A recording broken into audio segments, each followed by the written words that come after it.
Hello, everybody, and welcome. What if the UN is wrong with its population numbers? Does it seem to you we have a consensus on the number of people on the planet these days? Everyone seems to repeat the same number, 7 billion. But when asked where the number came from, nearly no one has an idea of how it was arrived at.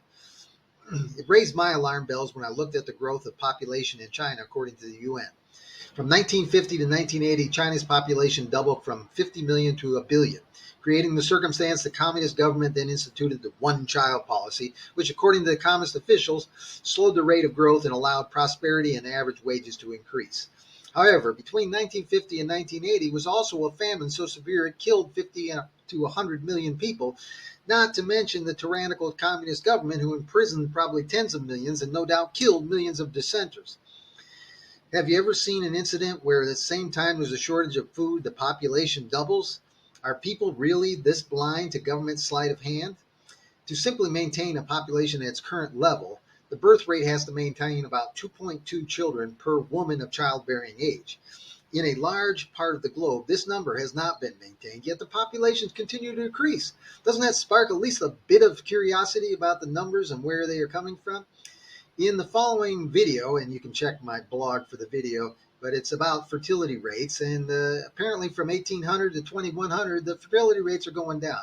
But you add in the more reliable medical data that suggests that in much of the world, fertility in both men and women is dropping to dangerously low levels, so much so that China has now got a three-child policy.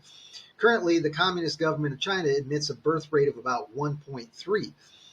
But a number of studies that looked into birth rates in China, India, Africa, and Western neighborhoods and counties suggest the birth rates are overstated. In the case of China, the number may actually be less than 1.0. Leave it to the communists to fix the problem. If it wasn't for government, where would we find all these problems? I would suggest the world is a much different place than the media and the governments portray. We certainly don't have an overpopulation problem.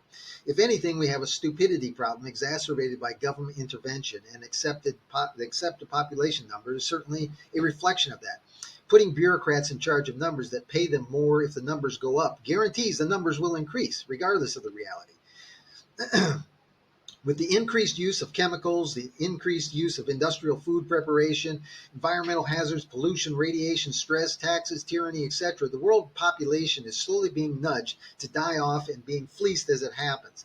The medical industry in the United States, for example, has ballooned to nearly 25% of the GDP from about 3% in the past 50 years. Care has diminished and costs have skyrocketed as individual healthiness has actually dropped. I could go on and on about the inconsistencies and contradictions. Empty cities, empty buildings, empty towns around the world, BlackRock buying up single-family houses, yet people are in the streets homeless, speaks of a narrative that's being pushed without any real basis. I'll provide you, there's links on the blog for the UN method of calculation if you want to look. But my short explanation of the UN's method goes something like this. In 1950, about a third of the 2.5 billion population lived in urban cities. Cities are easy to count. So they took the number living in the cities and they multiplied by 3 and they got an estimated population. Fast forward 50 years, the government has made it economically and politically impossible to live in the rural areas. So now the cities have tripled in size and the population, but the reality is the population hasn't changed at all.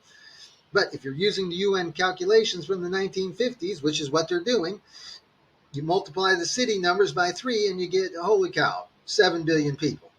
The bureaucrats get an ever-increasing dole of printed money, and the system goes on its merry way.